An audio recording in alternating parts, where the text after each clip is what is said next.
Vrai ou faux? Salut à tous, ici le Dr Nozman et bienvenue dans ce nouvel épisode de Vrai ou faux. Dans le dernier épisode, ça fait un petit moment, je vous avais demandé de me laisser dans les commentaires des facts vrais ou faux sur la reproduction. Voici vos commentaires, bande de petits pervers. Les escargots ont deux sexes, masculin et féminin. Vrai, ils sont hermaphrodites pour être plus précis. Mais ils ne peuvent pas pour autant s'auto-féconder, il leur faut un partenaire pour ça. Et l'accouplement dure plus de 10 heures. 10 heures durant lesquelles ils vont s'échanger des gros roulages de pelle bien baveux et s'échanger des spermatozoïdes via leur sexe en forme de dard. Et après cette grosse nuit de sexe bien torride, ils s'en vont chacun de leur côté avant de pondre leurs œufs dans la terre une dizaine de jours plus tard. Pourquoi la consanguinité est-elle dangereuse? Demande à tes parents.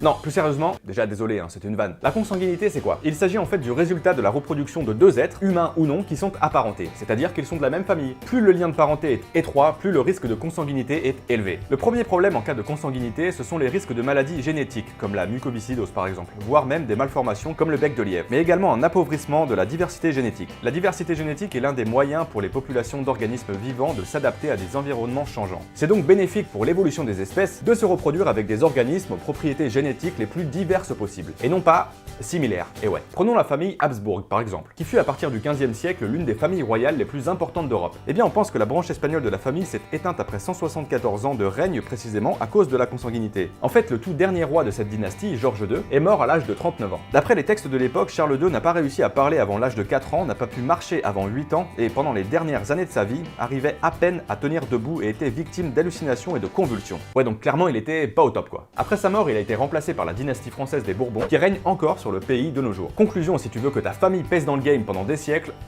évite de faire des enfants avec ta sœur. Question suivante. Nous les femmes mangeons les hommes après la copulation. Bon appétit. Si tu parles au nom des mentes religieuses, je peux comprendre. Par contre, si tu parles au nom des humains, je souhaite bon courage à tes futurs dates Tinder, et tu risques d'aller en prison. Parce que c'est pas hyper légal de manger des gens en fait. Alors oui, s'il n'est pas commun chez les humains de manger son partenaire pendant l'accouplement, ça l'est pas mal chez les mentes religieuses. Et pas seulement après l'acte, mais même souvent pendant. D'ailleurs, le mâle peut continuer à copuler et transmettre ses spermatozoïdes, même avec la tête coupée. Si ça c'est pas de la motivation. Les scientifiques ne comprennent pas vraiment ce qui pousse la femelle à croquer son amant, mais a priori c'est juste un délire cannibale. Les mentes religieuses sont assez connues pour dévorer tout ce qui passe à la portée de leurs pattes. Donc si la femelle a un petit creux pendant l'accouplement, elle va se servir, elle va faire son petit goûter. Surtout que le mâle est plus petit qu'elle, donc pas de problème pour le maîtriser. C'est pas vraiment une sentimentale, la menthe religieuse. Il existe des êtres vivants nés à partir d'un humain et d'un animal. Faux. Enfin, vrai dans un sens, mais ce serait un petit peu tiré par les cheveux. Je m'explique. Durant l'évolution humaine, il a été prouvé que certains de nos ancêtres Homo sapiens ont à un moment donné copulé avec des hommes de Néandertal, qui n'étaient pas des animaux, ok, mais pas non plus des humains à proprement parler. On pense donc que des hybrides ont résulté de ces accouplements. Un squelette d'homme trouvé en Italie au début du XXe siècle et datant d'il y a 35 000 ans porte clairement les signes d'un hybride entre l'Homo sapiens et le Néandertal. La forme de sa mâchoire et sa séquence ADN indiquent les caractéristiques de l'homme de Néandertal. Comme cet ADN ne se transmet que par la mère, ça signifie que papa était quant à lui un Homo sapiens. Excellent. Mais pour en revenir à ta question, des scientifiques font actuellement des recherches sur des hybrides cochons humains. Alors oui, avant de crier au scandale, il faut d'abord comprendre pourquoi ils font ça. C'est dans l'optique de créer des organes compatibles pour les greffes. La proximité génétique du cochon avec l'humain en ferait un excellent donneur d'organes. Et face à la pénurie, réussir à créer des organes compatibles sur demande serait réellement bénéfique. Mais il faut d'abord se poser pas mal de questions éthiques sur le sujet. C'est ce qu'a fait l'Institut national de la santé américain avant de geler les fonds fédéraux pour la recherche sur ces embryons hybrides en 2015. Même si c'est pour une bonne cause, jouer les apprentis Frankenstein, c'est pas sans conséquence. Mais bon, comme quoi, tout est bon dans le cochon, comme on dit. Les mâles fourmis meurent tellement leur orgasme est grand par crise cardiaque.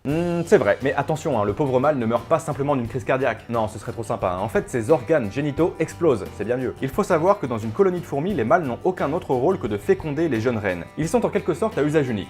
Comme une capote. Après accouplement, s'ils restaient en vie, il faudrait que la colonie les nourrisse et s'en occupe alors qu'ils ne servent plus à rien. Et comme les fourmilières sont des sociétés extrêmement bien organisées, eh bien quand une fourmi ne sert plus à rien, elle meurt. Ou bien ses couilles explosent. La masturbation réduit-elle la taille du pénis? C'est vrai, arrête ça tout de suite. Là je t'habite. Non, en fait, tu peux te masturber autant que tu veux, ça changera pas la taille de ton sexe. Et étrangement, pendant mes recherches, j'ai trouvé pas mal de gens qui se demandent la même chose que toi, un petit peu partout sur le net. Il doit y avoir une ruse des parents pour que leur gamin arrête de s'astiquer toute la journée dans leur piole. Tirer dessus ne va pas l'agrandir non plus. Calmez-vous, après tout, c'est pas la taille qui compte. Enfin, je dis ça comme ça, n'allez pas croire que... Enfin bref, voilà, question suivante, vite. Les mecs ne savent pas trouver le point G. Ah bah voilà les vraies questions. En fait, en fouillant dans les commentaires de la vidéo précédente, j'ai pas trouvé beaucoup de commentaires sur le vagin, par contre... Pour ce qui est des sgags, ça y va. Faut pas s'étonner si vous y connaissez rien après les gars, ok? Bon, et on est surtout là pour parler reproduction, mais je pense que faire un petit point rapide sur le sexe féminin peut pas faire de mal non plus. Il faut savoir qu'en fait le point G ne fait pas l'unanimité dans la communauté médicale. Personne n'a réellement confirmé son existence. En attendant, il faudrait plutôt vous intéresser à quelque chose de trop souvent oublié, le clitoris. Il s'agit d'un des organes de l'appareil reproducteur féminin dont la partie visible se trouve au sommet des petites lèvres. Et il joue un rôle super important dans l'excitation sexuelle. Parce que si l'orgasme est toujours un petit peu le même chez les hommes, voilà, on connaît le schéma, chez la femme c'est un petit peu plus varié que ça. Parmi les types d'organes orgasmes qu'une femme peut ressentir, on trouve notamment l'orgasme dit clitoridien qui se déclenche lorsque celui-ci est stimulé correctement. Je vais pas vous faire un dessin, faites fonctionner votre imagination. Et on retrouve aussi l'orgasme vaginal qui est provoqué lui par le frottement répété contre la paroi interne du vagin, où se situe surtout la partie interne du clitoris. Encore lui. Bon là non plus, encore une fois, je vous fais pas de dessin. Mais au final, le plus important dans tout ça, c'est de prendre son temps et de se découvrir l'un l'autre. Au lieu de prendre exemple sur des vidéos dégoûtantes que t'as sur ton ordi. Voilà. Oui, je sais. Bon, il fait chaud là un peu, vous trouvez pas? La suite. Quand une girafe et un zèbre se reproduisent, un okapi en ressort. Faux. L'okapi fait bel et bien partie de la même famille que la girafe, mais ce n'est pas un croisement ou hybride. Bon, ok, il a le look d'un genre de Pokémon, mais il existe bel et bien, même si on n'en trouve plus beaucoup. Et il vit exclusivement dans une réserve dédiée au nord-est du Congo. Par contre, au niveau animaux croisés, on trouve le ligre, croisement du lion et du tigre, sacrée belle bête d'ailleurs, mais aussi le zébroïde, qui est issu du croisement du zèbre avec n'importe quel autre équidé, que ce soit le cheval ou même l'âne. Mais je crois que mon préféré, c'est la fusion entre l'ours blanc et le grizzly, et qui s'appelle le gros lard. Le nom est sympa, vous trouvez pas? Oh regarde, un gros lard!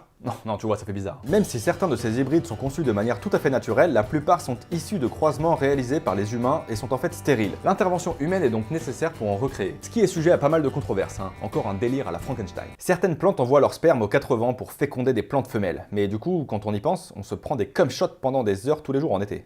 C'est vrai. Enfin, en tout cas pour la première partie, sinon je te laisse avec des délires bizarres. Et en effet, les plantes se reproduisent elles aussi. Et on appelle ce processus la pollinisation. Il consiste à transporter le pollen depuis les parties mâles d'une fleur vers les parties femelles d'une fleur, qu'il s'agisse de la même fleur ou non, puisque comme chez l'escargot, il existe des fleurs hermaphrodites, mais qui peuvent, elles, s'auto-féconder. Alors, ce processus de pollinisation peut prendre différentes formes selon la plante. On a par exemple la pollinisation par les animaux, la forme la plus connue étant par les abeilles, dans une relation dite de mutualisme, puisque les deux organismes se rendent service l'un l'autre. C'est beau. On a aussi la pollinisation par le vent, plus simple mais nettement moins efficace, parce que la plante doit dépenser beaucoup d'énergie pour produire énormément de pollen, afin d'être sûr que le vent en amène suffisamment à bon port, en faisant couler pas mal d'yeux et donner au passage, Une petite pensée pour les allergiques. Le sexe des baleines blanches est aussi grand que Dr Nozman, vrai ou faux? Faux, il est plus grand en fait. Carrément plus grand même. Le pénis moyen d'une baleine bleue et pas blanche fait 2,50 m environ. Mais bon, quand t'as une baleine de 30 mètres de long, la taille importe peu, forcément. Bon, j'en ai marre de parler de pénis. Une dernière question et c'est fini. Le sexe d'un canard ressemble plus ou moins à ton pire cauchemar. Non, c'est pire que ça, regardez.